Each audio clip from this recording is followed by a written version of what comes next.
স্বাধীনতা উত্তর বাংলাদেশে দীর্ঘ একটা সময় আওয়ামী লীগ, বিএনপি ও জাতীয় পার্টির সরকার দেখেছে জনগণ। ৯০-এর গণ আন্দোলনের পর বাংলাদেশের রাজনীতি আবর্তিত হয়েছে মূলত বিএনপি ও আওয়ামী লীগকে কেন্দ্র করে। সে সময় নির্বাচনের আগে বৃহৎ এই দল দুটিকে কেন্দ্র করেই গড়ে উঠত রাজনৈতিক জোট। যেমন ২০০১ সালে নির্বাচনের আগে বিএনপির নেতৃত্বে গড়ে ওঠে ৪ দলীয় জোট। পরে যারা ক্ষমতায় আসে ২০০৮-এর নির্বাচনের আগে আওয়ামী লীগের নেতৃত্বে নির্বাচনে অংশ নিয়ে ক্ষমতায় আসে মহাজোট। তবে জুলাই গণ অভ্যুত্থান পরবর্তী বাংলাদেশে আওয়ামী লীগের কার্যক্রম নিষিদ্ধ হওয়ায় ভেঙে গেছে বিএনপি আওয়ামী লীগের সেই বাইনারি রাজনীতি। আওয়ামী লীগের পাশাপাশি রাজনীতির মাঠে অনুপস্থিত তাদের দীর্ঘদিনের মিত্র ১৪ দল, আর ভাঙন ও টানাপোড়েনে ক্রমশ শক্তিহীন জাতীয় পার্টি। সেক্ষেত্রে রাজনীতির মাঠে আসছে নতুন দল ও জোট।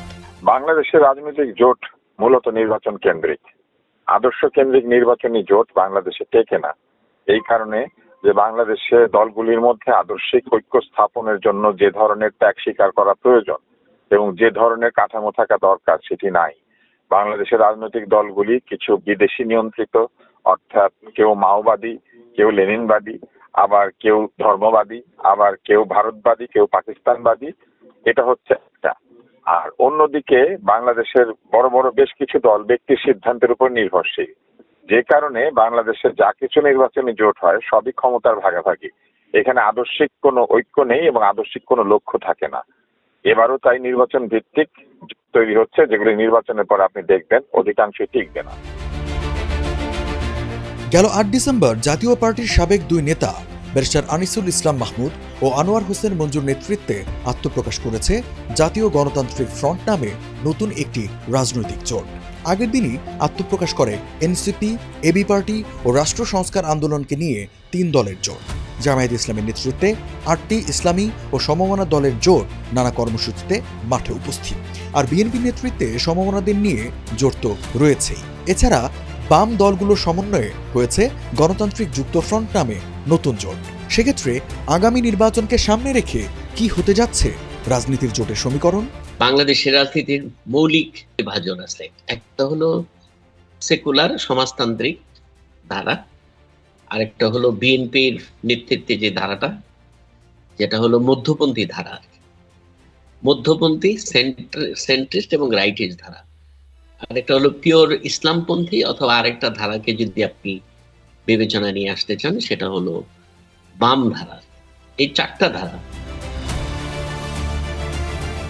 আগামী নির্বাচনকে সামনে রেখে বিএনপি এরই মধ্যে ২৭২টি আসনে তাদের প্রার্থিতা ঘোষণা করেছে। দীর্ঘদিনের আন্দোলনের সঙ্গী ও সমমনাদের জন্য রেখেছে ২৮টি আসন। মনোনয়ন বিশ্লেষণ করে দেখা গেছে ঢাকায় বাংলাদেশ জাতীয় পার্টির আন্দালিব রহমান পার্থ ও জাতীয়তাবাদী গণতান্ত্রিক আন্দোলন এনডিএম চেয়ারম্যান ববি হাজ্জাজের জন্য 2টি আসন ফাঁকা রাখা হয়েছে। ব্রাহ্মণবাড়িয়ায় গণসংহতি আন্দোলনের প্রধান সমন্বয়কারী জোনায়েদ সাকি, বগুড়ায় নাগরিক ঐক্যের আহ্বায়ক মাহমুদুর রহমান মান্না, চট্টগ্রামে লিবারেল ডেমোক্রেটিক পার্টি এলডিপির সভাপতি অলি আহমেদের ছেলে অধ্যাপক ওমর ফারুক এবং পটুয়াখালী ও ঝিনাইদহে গণ অধিকার পরিষদের সভাপতি নুরুল হক এবং সাধারণ সম্পাদক রাশেদ খানের আসন ফাঁকা রেখেছে বিএনপি। বিএনপির সাথে যুগপৎ যেহেতু আন্দোলন আছে, যুগপৎ আন্দোলনের সম্পর্ক আছে, তো বিএনপির সাথে নির্বাচন করা নিয়ে আলোচনা আছে, এককভাবে নির্বাচন করা নিয়ে আমাদের আলোচনা আছে। তো যেটা হোক, এটা দ্রুত সময়ের মধ্যে আমরা সিদ্ধান্ত নিব। জামায়াত ইসলামী নেতৃত্বাধীন ৮ দলীয় জোটে রয়েছে ইসলামী আন্দোলন বাংলাদেশ, খেলাফত মজলিস, বাংলাদেশ খেলাফত মজলিস, জাতীয় গণতান্ত্রিক পার্টি জাগপা, নেজামে ইসলাম পার্টি, ডেভেলপমেন্ট পার্টি ও বাংলাদেশ খেলাফত আন্দোলন। আসন্ন জাতীয় নির্বাচনে ওয়ান বক্স পলিসিতে আসন সমঝোতার ভিত্তিতে নির্বাচন করবে দলগুলো। আমাদের পলিসিটা হলো যে যেই এলাকায় যেই আসনে আমাদের যে প্রার্থী, যে দলের প্রার্থীর সম্ভাবনা ভালো, সংগঠন মজবুত, ভোট পেয়ে জিতে আসার সম্ভাবনা আছে, ওই প্রার্থী আমাদের সেখানে তাকে আমরা প্রার্থী দেব ওই দলের। ওইখানে অন্য কোনো দল সেখানে প্রার্থী আমরা দেব না। ওয়ান বক্স পলিসি, এটা আমরা বলছি আর কি। গণ অভ্যুত্থানের অন্যতম শক্তি জাতীয় নাগরিক পার্টি এনসিপির সঙ্গে জোট করেছে মুজিবুর রহমান মঞ্জুর এবি পার্টি ও হাসনাত কাইয়ুমের রাষ্ট্র সংস্কার আন্দোলন।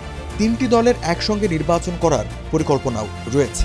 যেখানে ধরেন সিঙ্গেল আছে সেখানে তো আর অসুবিধা নাই, যেসব জায়গায় ধরেন হচ্ছে ওভারলেপ আছে প্রার্থী, সেই জায়গায় দুই দলের নেতৃবৃন্দরা আলোচনা করে সাংগঠনিক ভিত্তি, ওই এলাকার স্থানীয় লোকজনের সাথে জনসংযোগ, ন্যাশনাল ইম্পর্টেন্স সবকিছু মিলে মূলত আর কি তখন যে কোনো একজনকে আর কি চূড়ান্ত করা হবে।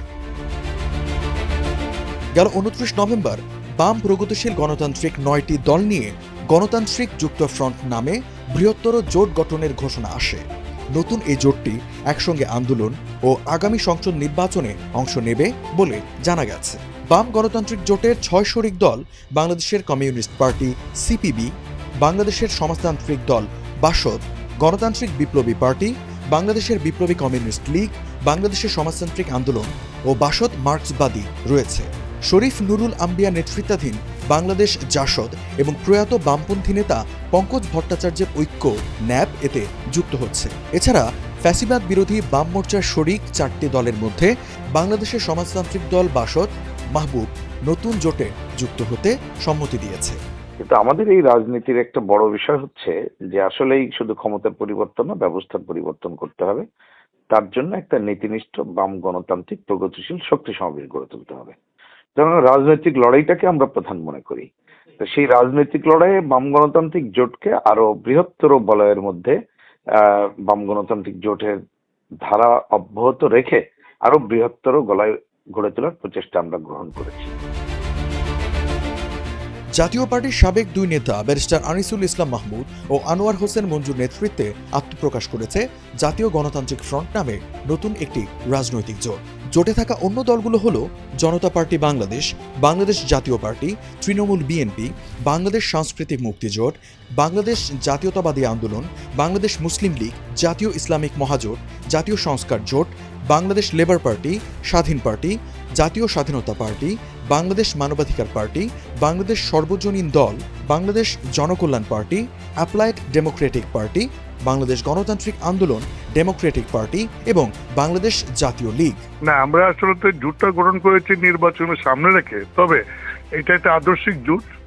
আমরা এই জোটটা নিয়ে শুধু নির্বাচন না, নির্বাচনের পরেও যে রাজনৈতিক যে অবস্থা, সেই অবস্থায় আমরা একসাথে প্রত্যেক জোটের নিজস্ব রাজনীতির পাশাপাশি আমরা এই জোট হিসাবে দেশের বিভিন্ন প্রয়োজনে একসঙ্গে আমরা কাজ করে যাব। এছাড়া নির্বাচনী জোটের আলোচনায় রয়েছে জিএম কাদেরের নেতৃত্বাধীন জাতীয় পার্টি। ফ্যাসিবাদের দোসর হিসেবে পরিচিত দলটি ঐক্যমত্য কমিশনের আলোচনায় না থাকলেও আগামী নির্বাচনে অংশ নিতে পারবে বলে সম্প্রতি জানিয়েছেন প্রধান উপদেষ্টার প্রেস সচিব শফিকুল আলম। সেক্ষেত্রে দলটি নির্বাচনে যাওয়া এবং জোট গঠন রয়েছে আলোচনায়। জিএম কাদেরের যে জাতীয় পার্টি, এরা হয়তো আপনার ওই রংপুর এলাকায় কিছু ভোট টানবে আর কি। সারা দেশব্যাপী আমার মনে হয় না জাতীয় পার্টির ভোট টানার সেই অবস্থা এখন আর আছে। কারণ হলো দীর্ঘ সময় ধরে জাতীয় পার্টি জাতীয় রাজনীতিতে তার যে নেতিবাচক ভূমিকা, এই ভূমিকা পাবলিক পারসেপশনে এই দলটা সম্পর্কে একটা খারাপ ধারণা দিয়েছে, যেটা আমি বিভিন্ন সময়ে বিভিন্ন জায়গায় আলোচনা করে যেটা আমি বুঝতে পারি। সুতরাং জাতীয় পার্টি খুব বেশি দূর যেতে পারবে বলে মনে হয় না। রাজনৈতিক বিশ্লেষকরা বলেন, আগামী নির্বাচনকে সামনে রেখে যেসব রাজনৈতিক জোট গঠিত হচ্ছে তার মধ্যে বিএনপি ও জামায়াতের নেতৃত্বাধীন জোটের মধ্যেই মূল প্রতিদ্বন্দ্বিতা হবে। বাকিরা আলোচনায় থাকলেও খুব একটা সুবিধা করতে পারবেন না। মূল প্রতিদ্বন্দ্বিতা তো হবে যারা বিএনপির সাথে থাকবে একদিকে, আরেকদিকে হলো ইসলামপন্থী দলগুলোর এক মধ্যেই মূলত প্রতিদ্বন্দ্বিতা হবে, যেহেতু মাঠে আওয়ামী লীগ নাই। সুতরাং এই দুইটা ব্লকের মধ্যেই প্রতিদ্বন্দ্বিতা হওয়ার সম্ভাবনা বেশি বলে আমার কাছে মনে হয়। মূলত এই দুটি জোটই এইবারের নির্বাচনে মুখ্য ভূমিকায় থাকবে। এর বাইরে বাকি যে জোটগুলি, সেইগুলির যে দল, সেই দলগুলি এককভাবে খুব একটা শক্তিশালী নয় এবং তারা অনেকে যুক্ত হলেও যে কতটুকু শক্তিশালী হবে তার কোনো ভবিষ্যৎবাণী করা সম্ভব না। যে কারণে আমার কাছে মনে হয় যে বাকি জোটগুলি মূলত জোটবদ্ধ হচ্ছে এই কারণে যাতে তারা রাজনীতিতে রিলেভেন্ট থাকে। তারা বলেন, নির্বাচনে অংশ নিতে না পারা আওয়ামী লীগের ভোট একটি ফ্যাক্টর, তবে সেটি কোন দিকে যাবে এটি বলা মুশকিল। তাদের ধারণা, এই ভোট এককভাবে কারো ঘরে যাবে না, বিভিন্ন ঘরানায় ভাগ হবে।